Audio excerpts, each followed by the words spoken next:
Hello, this is Wade Frazier. This is March 18th, 2026, 7:44 a.m. I don't do this kind of thing very often, and I really don't plan to, but today is the 40th anniversary of the day that I met Dennis Lee.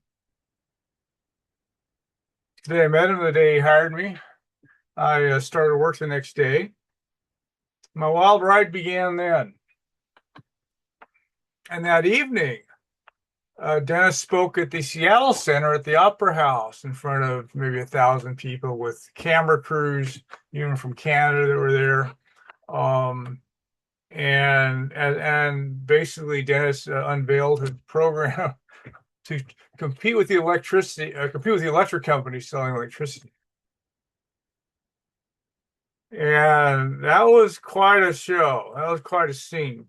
And yeah, really, that's my wild ride began. I lived with my grandparents at the time on top of Queen Anne Hill, so I was able to actually walk down the hill to the Seattle Center and watch it. And so that evening, yeah, I walked down and watched Dennis's speech, and I remember walking back to my grandparents' home with this exhilaration of what I had gotten involved with. So yeah, if I'd have known what I was in for. But as I've written, that actually began, it really began when the voice in my head told me to move to Seattle the previous month. And that began really my life's happiest year. And yeah, that was great. I had my greatest hiking year that year. Um, I starved, didn't make hardly any income that year, burned through my yuppie war chest, but I was part of something I believed in. And again, it was I still can hardly, it's even I find it hard to believe sometimes that really happened. That some voice in my head led me straight into Dennis's company. I mean, literally 10 days after the voice told me to move from to Seattle from Los Angeles, I was interviewing at Dennis's company. It was unbelievable, but it really happened. Uh, but less than 3 years after I met Dennis, my life had been ruined. Dennis was sitting there in jail with an astronomical bail in my hometown. Yeah, if you'd have told me what I was in for, I wouldn't have believed any of it.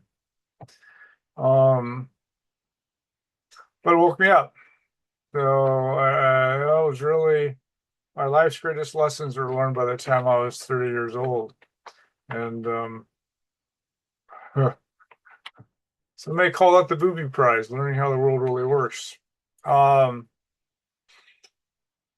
man, yeah, really hard to wait. Pursuing for energy, getting wiped out, CIA offering Dennis $1 billion to stop what he's doing, calls the night from the so-called white hats. Again, on and on and on and on. Attacks from my friends and family, all the insane things I lived through for the next 3 years. Well, it began that day, 40 years ago today.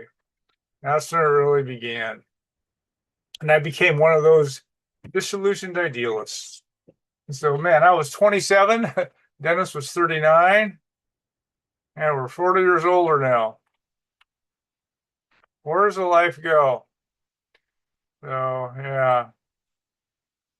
I remember like it was yesterday. I mean, again, those kind of events are just so indelibly imprinted into my mind, into my memory.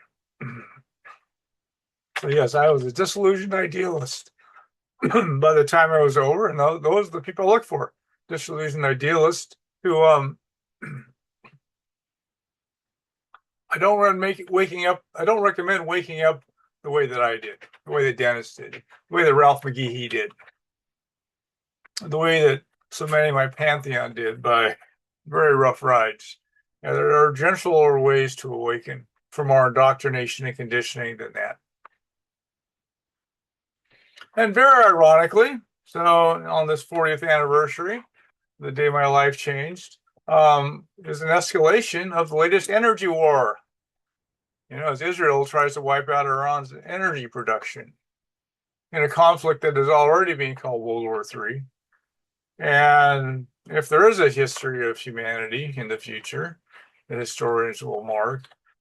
My guess is that 9/11, the 9/11 attacks, marked the beginning of World War III. That would not surprise me. And of course, we're dancing along the edge of the abyss.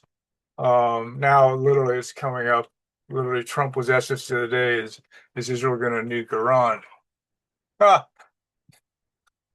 and Trump gave his fatuous assertions. In fact, it's interesting because that's the first time a sitting president, I think, has kind of acknowledged Israel's nuclear arsenal. So that was kind of a first, even though Trump kind of didn't. He sort of danced around it, like well, Israel wouldn't do that. So I hope so. We'll see. But yeah, so all the attacks on Iran's oil production, oil and gas production, the closing of the Strait of Hormuz. Yeah, this isn't going to be pretty. Of course, none of it needs to happen, and that's what my life's work has been about: is not only preventing the apocalypse, but ushering in a world of abundance and love instead of the scarcity and fear that we have today.